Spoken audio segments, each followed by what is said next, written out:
Всем привет! Я Анна Оськина, и сегодня вас ждет сказочный мастер-класс. Ты уже придумала наряд на Хэллоуин? Я хочу быть принцессой. Смотри, мне Аня уже даже корону сделала. Круто! Пусть и мне что-нибудь сделает. Друзья, а ведь это не простая корона. Это еще и крутое кольцо для себя. 2 в 1. И мне кажется, что такое изящное колечко многим придется по вкусу. А вы любите колечки в виде короны? Обязательно ставьте лайки, если это так.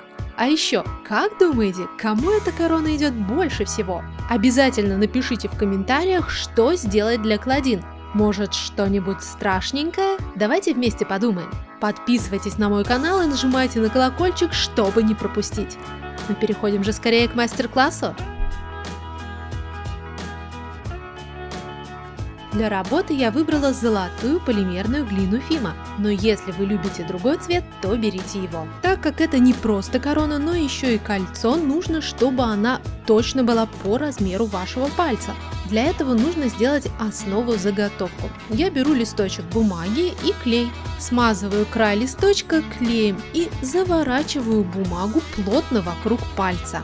У меня получается цилиндр точно по размеру пальца. На нем можно лепить. Но стенки цилиндра очень тонкие и продавливаются. И чтобы этого не происходило, я беру большую салфетку, сворачиваю ее в несколько раз, заворачиваю в трубочку и вставляю эту трубочку в этот цилиндр. У меня получается плотная заготовка, которая не будет продавливаться. Переходим же к созданию изящного кольца.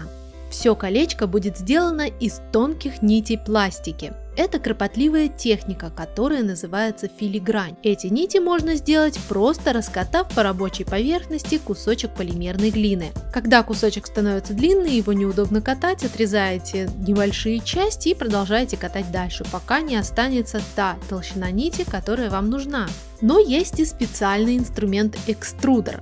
Он похож на шприц, у него много разных насадок. В этот инструмент помещается пластика, ставится подходящая насадка, у меня насадка с маленькими дырочками и выдавливается. Из дырочек появляются много маленьких тоненьких червячков, абсолютно одинаковых, абсолютно ровных. Это самый удобный способ делать длинные, тонкие, одинаковые нити. И для техники филигрань этот инструмент подходит просто идеально. Итак, беру несколько нитей и основу для кольца. Сначала оборачиваю одну нить вокруг основы и закрепляю ее. Затем ставлю еще один слой и еще один слой. Получается 3 тонких слоя.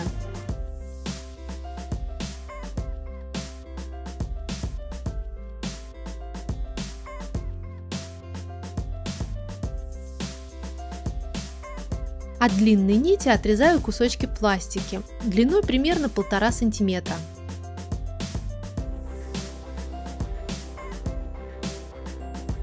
Края каждого из этих кусочков заворачиваю. Один край в одну сторону, другой край в другую сторону.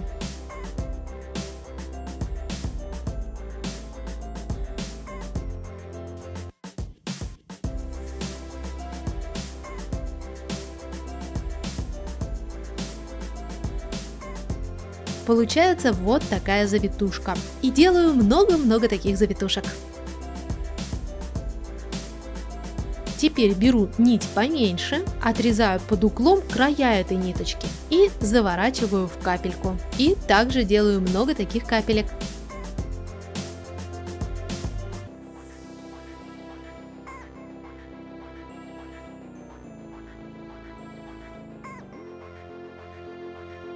И начинаю собирать узор вместе. Сначала ставлю двойные завитушки. Хорошенечко прижимаю их к 3 нитям, чтобы ничего не отваливалось. Посмотрите, как у меня получается.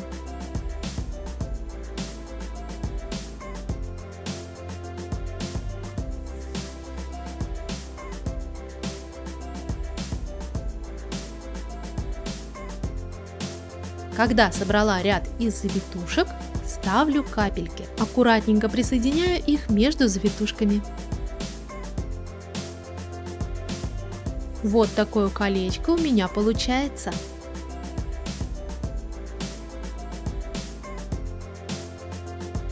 Беру ниточку, нарезаю на много маленьких одинаковых частей. И все эти части катаю в шарики. А шарики размещаю между завитушками короны. Получается еще больше деталей и красоты.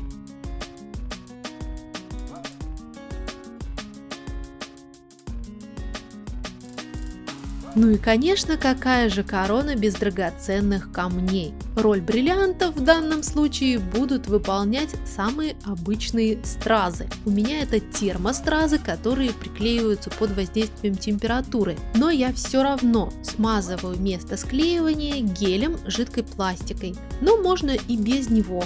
Либо можно приклеить стразы на суперклей. Присоединяю эти стразы по всему краю короны на расстоянии друг от друга. Вот такой узор у меня в результате получился, и отправляю корону запекаться прямо на этой бумажной заготовке на 30 минут при температуре 110 градусов.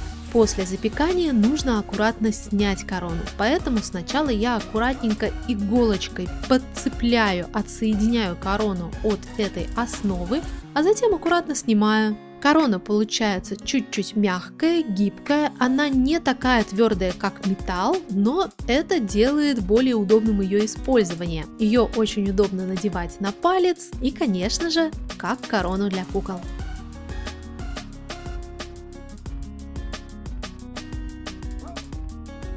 В результате у меня получилась вот такая волшебная корона-кольцо. Можно и куколку нарядить, и себя порадовать. Это милое колечко здорово блестит на солнце, а Дракулаура и правда выглядит как самая настоящая принцесса. Ей корона безумно идет. А вы как думаете? И я прикрепила голосование, как вы думаете, кому корона идет больше всего? Кстати, о голосовании. В прошлом видео мы выясняли, кто же все-таки поставил подножку. И если до этого все думали на Пушинку, то ситуация кардинально поменялась. И теперь в голосовании приняли еще больше человек. Это 10 002. И 8936 человек, а это 89% против 85% в прошлый раз, считают, что все-таки это был шпиц. А он еще и корону тут примеряет. В общем, я даже не знаю, как поступать в данном случае. Жду от вас советов.